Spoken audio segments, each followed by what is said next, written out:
کہ توحید کا عقیدہ جو ہمارے اور آپ کے پاس موجود ہے،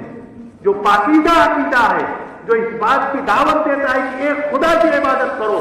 اسی کے آگے اپنا ماتھا ٹیکو، اسی کے آگے اپنا سر جھکاؤ، اسی سے اپنی ضرورتیں مانگو۔ قرآن پاک کی ابتدا کہاں سے ہوتی ہے؟ ہم جب سورہ فاتحہ پڑھتے ہیں تو اس کے اندر پڑھتے ہیں ایاک نعبد و ایاک نستعین، اے اللہ ہم تیری ہی عبادت کرتے ہیں اور تجھ ہی سے مدد چاہتے ہیں، تیری ہی عبادت کرتے ہیں اور تجھ ہی سے مدد چاہتے ہیں۔ ہم کسی اور کے سامنے سر نہیں جھکا سکتے، ہم کسی اور سے مدد نہیں مانگ سکتے، نہ ہم سورج کو دیوی اور دیوتا مان سکتے ہیں، نہ چاند کو ہم خدا مان سکتے ہیں، نہ اس دھرتی کو خدا مان سکتے ہیں۔ صرف اور صرف خدا اگر ہے، صرف اللہ کی ذات ہے۔ ایاک نعبد و ایاک نستعین، اے پروردگار ہم تیری ہی عبادت کرتے ہیں اور تجھ ہی سے مدد چاہتے ہیں۔ اور جب قرآن اخیر میں آپ پہنچتے ہیں جہاں قرآن پاک مکمل ہو رہا ہے، وہاں اللہ رب العزت نے ایسی صورت نازل فرمائی جو پوری توحید کی جامع ہے۔ قل هو اللہ احد، اے نبی آپ کہیے کہ اللہ اکیلا ہے، اللہ الصمد، وہ بے نیاز ہے، اللہ کا سب محتاج، پوری دنیا اس کی محتاج، اللہ کسی کا محتاج نہیں ہے۔ لم یلد ولم یولد، نہ اس نے کسی کو پیدا کیا، نہ اس نے کسی کو جنا، نہ اس کا کوئی بیٹا ہے اور نہ وہ کسی کا بیٹا ہے۔ ولم یکن لہ کفوا احد، کوئی اس کا ہمسر، کوئی اس کا مد مقابل، کوئی اس کا برابر کا نہیں ہے۔ وہ تنہا ہے، خدا ہے،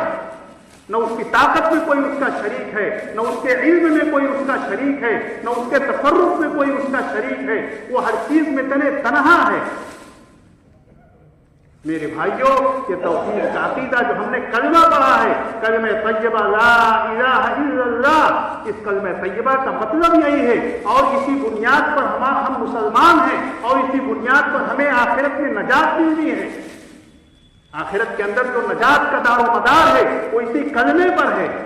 ایک کلمہ پڑھنے والا چاہے جتنا گنہگار ہو، لیکن اگر اس نے کلمے پر پڑھا ہے اور اس کو اللہ کی ذات پر یقین ہے تو انشاءاللہ اپنے گناہوں کی سزا بھگت کر کے وہ جنت کے اندر جائے گا۔ لیکن اگر وہ کلمے سے محروم ہے، چاہے جتنی نیکیاں کرے، چاہے جتنے دان کرے، چاہے جتنا خیرات کرے، لیکن اگر وہ توحید کے عقیدے سے خالی ہے تو وہ کبھی بھی جنت کے اندر نہیں جا سکتا۔ اللہ رب العزت نے قرآن کے اندر اس بات کا اعلان فرمایا کہ ان اللہ لا یغفر ان یشرک بہ ویغفر ما دون ذلک لمن یشاء، اللہ تعالیٰ اس کو نہیں معاف کرے گا کہ اس کے ساتھ کسی کو شریک ٹھہرایا جائے، اور اس کے علاوہ سارے گناہوں کو معاف کر دے گا۔ اس لیے حضور پاک احمد مصطفیٰ محمد مصطفیٰ صلی اللہ علیہ وسلم نے ہمیں اور آپ کو یہ سبق دیا،